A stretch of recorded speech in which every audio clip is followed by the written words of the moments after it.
I'm done mumbling now.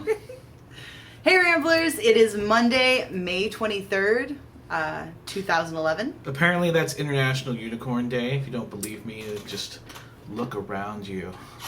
Unicorns are freaking everywhere. Although you may not see this till tomorrow or whenever we decide to edit it. Rambling Bears! This weekend's adventure starts with me in a suit. Looks pretty hot in a suit. Then after the suit, we went to go visit a friend in San Francisco who likes to ramble.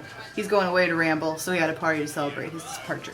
So Saturday there was a slight chance of rapture in the air, and we spent the day looking for equipment and other things to make our editing station here more useful for editing our videos. Because it's at the end of the world, you should be spending the day doing things that are planning for your future. And then the future didn't end, nor the world. No, nor the rapture came upon us. So we went hiking. And that was really great. We went with Kaylin and Kiva. We had a good time. Kiva said some funny stuff because she's learning to talk, and that's always cute. Can you say open space preserve? Yeah. I'm very glad a mountain lion didn't attack us because the sign told us to pick up children without bending. I think you used your mind. We decided to head on back and have some beer with Kaylin. And while there, we discussed drinking beer from the glass. How it's very important to do that and to never drink from a bottle. That's right. Pouring your beer into your glass will do a lot of magical things, allowing you to enjoy the aroma and the effervescence of the beverage. And we were actually off to make a little beer, and this is going to be a segment about beer making basics. Now, there are 4 main ingredients when you're making beer. The first one is water, and we take ours almost straight out of the tap. You may not want to. Second one is malt, usually barley. It's just germinated grain, and the germination process activates the enzymes, which then are kiln dried and cracked. The third ingredient is hops, which is used to bitter the beer. They are a vine that grows with an enormous amount of flavor and aromatic compounds, so it's almost exclusively used as the spice of beer and also cuts through the sweetness. And the yeast is the 4th ingredient, and the yeast is basically a little fungi that does all the real work. They swim around and they eat the sugar, which then produces the alcohol. And CO2. The first step in the process is the mash, where you combine the grain with the hot water. And it smells like grape nuts, it looks like oatmeal, it's a little bit like making a tea. You let it steep for around an hour and the enzymes get out in the warm water and they convert the starches in the grain into sugar, which the yeast will use later.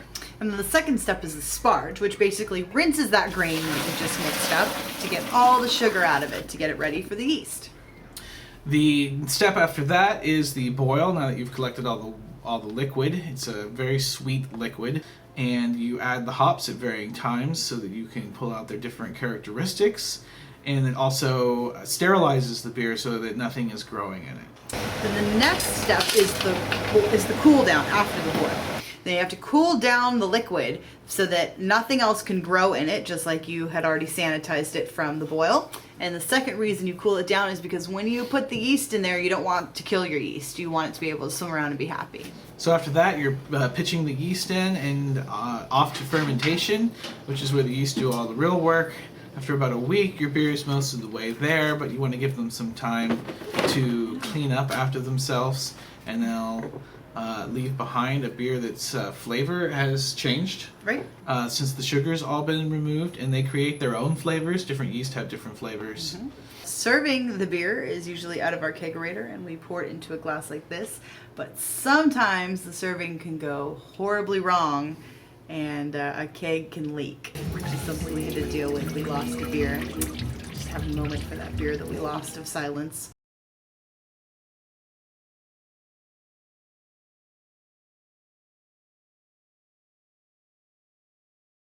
Okay. And pour out some for that lost beer. This is for the lost beer. It was one of our homies. Oh wait, where did this come from? Wow. Cheers. Well, that's it for beer talk on the Rambling Bears for today, and everyone should know and respect the alcohol regulations in your own locale. I hope you had a good time watching our vlog about beer and hiking. Cheers. We kind of pre-cheers, so I may. Cheers. Goodbye. Until next time.